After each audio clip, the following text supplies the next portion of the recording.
রান্নার নতুন একটি ব্লগ নিয়ে আপনাদের মাঝে হাজির হয়ে গেলাম। আজ শেয়ার করছি পাটের শাক ভাজি আর সাথে শিং মাছের ঝোল ডাঁটা দিয়ে। আসসালামু আলাইকুম এভরিওয়ান, আমি নাসরিন সুলতানা মিনা, সিরাজগঞ্জের মেয়ে। আমার রান্নাঘরে আপনাদের সবাইকে স্বাগত জানাচ্ছি, রান্নার সাথেই থাকবেন।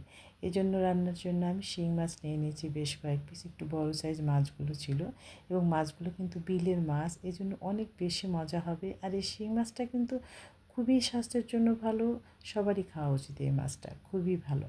তো এই মাছটা কিন্তু এভাবে করে আমি খুব সুন্দর ওইতে কেটে নিলাম। রান্নার জন্য সব কিছু ইচ অ্যান্ড এভরিথিং রেডি করে নিচ্ছি। আমি পাটের শাকটা কিন্তু খুব সুন্দর ওইতে ক্লিন করে নেব। এখন এভাবে বেছে নিয়েছি, একদম কচি ছিল শাকটা। এই শাকটা কিন্তু সব সিজনে পাওয়া যায় না, এখন পাওয়া যাচ্ছে। আর শিং মাছটাকে আমি হলুদ লবণ দিয়ে একটু মেখে রাখবো খুব সুন্দর ওইতে, তারপরে হালকা ফ্রাই করে নেব। আমার রান্নার মাছ হালকা ফ্রাই করতে হয়। পাটের শাক ভাজি করে নিচ্ছি, তেলের মধ্যে একটু শুকনো মরিচ চিড়ে দিলাম, তারপরে আমি একটু পেঁয়াজ কুচি দিয়ে দিলাম। রসুন দিব না, শুধু পেঁয়াজ দিয়ে ভাজলে কিন্তু বেশি মজা হয়।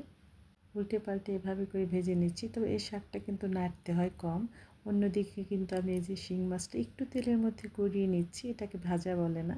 এভাবে করে আবার একটু শুকনো মরিচ তেলের মধ্যে দিয়ে ফোড়ন দিয়ে দিলাম, একটু জিরে, একটু রাঁধুনি সস ফোড়ন দিয়েই কিন্তু আমি এভাবে করে ডাঁটা আলু কষিয়ে নেবো। এর মধ্যে একটু হলুদ গুঁড়ো অ্যাড করে দিয়েছি। এখন কাঁচামরিচ দিয়ে উল্টে পাল্টে ভেজে নিচ্ছি। কিন্তু এই সবজিটা ভেজে নেব হালকা মশলা দিয়ে, একটু রসুন বাটা, একটু জিরে বাটা দিয়ে দিলাম, লাল মরিচ বাটা দিয়ে দিচ্ছি। এই রান্নাটা কী যে দুর্দান্ত হয় কি বলবো, সত্যি অসাধারণ খেতে। একদম ভাজা ভাজা করে ফেলবো, কারণ সবজিটা একটু ভাজা ভাজা করলে মশলার সাথে খেতে অনেক বেশি দুর্দান্ত হয়। আপনারা কিন্তু এভাবেই করবেন, খাবেন, তারপরে আমাকে বলবেন যে রান্নাটা কেমন হয়েছে। একেবারে অসাধারণ পাতলা ঝোলের তরকারি, একেবারে কিচ্ছু বলার নেই। এই তীব্র গরমে কিন্তু এটাই দরকার। আমি ঝোলের জন্য পানি দিয়ে দিলাম। অন্যদিকে কিন্তু আমার এই যে পাটের শাক ভাজিটা হচ্ছে, দেখুন পাটের শাকটা কম নাড়তে হয়, তাহলে কিন্তু এটা একটু পিচ্ছিল হয়ে যায়। তো এভাবে করে খুব সুন্দর হয়েতে পাটের শাক ভাজি হয়ে গেল। এটাকে আমি উঠিয়ে নিচ্ছি। কী যে ভালো লাগে আমার এই শাক ভাজিটা। আমি শাক সবসময় পছন্দ করি, সব ধরনের শাক।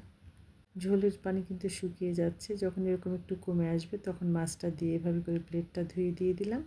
এই রান্নাটা পাতলা ঝোলের তরকারি সত্যি অসাধারণ, খুবই ভালো লাগে। সাথে গরম গরম ভাতও রেডি হয়ে যাচ্ছে। আমার মাছের ঝোল হয়ে যাচ্ছে। এখন একটু ভাজনা বাটা অ্যাড করে দিব। জিরা, তেজপাতা, শুকনো মরিচ, হালকা একটু রাঁধুনি সস দিয়ে ভেজে কিন্তু বেটে রেখেছিলাম, ওটাই ভাজনা বাটা। আমার ভাত কিন্তু হয়ে গিয়েছে। এখন কিন্তু আমি ঝাল লবণ স্বাদ মতো চেক করে আবারও দিয়ে দিলাম। আপনারা ওইভাবে করে দেবেন যার যেমন পছন্দ। আমার রান্নাটা কিন্তু একদমই রেডি হয়ে গিয়েছে। এই দেখুন কতটা সুন্দর হয়েছে। এই যে এভাবে করে আমি কিন্তু তুলে ধরলাম। এখন আমি আমার সার্ভিং বাটিতে দিয়ে দিচ্ছি। দেখুন কতটা সুন্দর পাতলা ঝোলের দুর্দান্ত একটা রেসিপি। বাসায় অবশ্যই ট্রাই করবেন। আমার এরকম সহজ সুন্দর খাবার যদি ভালো লাগে তাহলে পেজ ফলো করতে পারেন। আজ বিদায় নিচ্ছি। সবাই সুস্থ থাকবেন, ভালো থাকবেন, আমার পরিবারের জন্য দোয়া করবেন। সামনে নতুন রেসিপি নিয়ে হাজির হব। ভালো থাকবেন। আল্লাহ হাফিজ।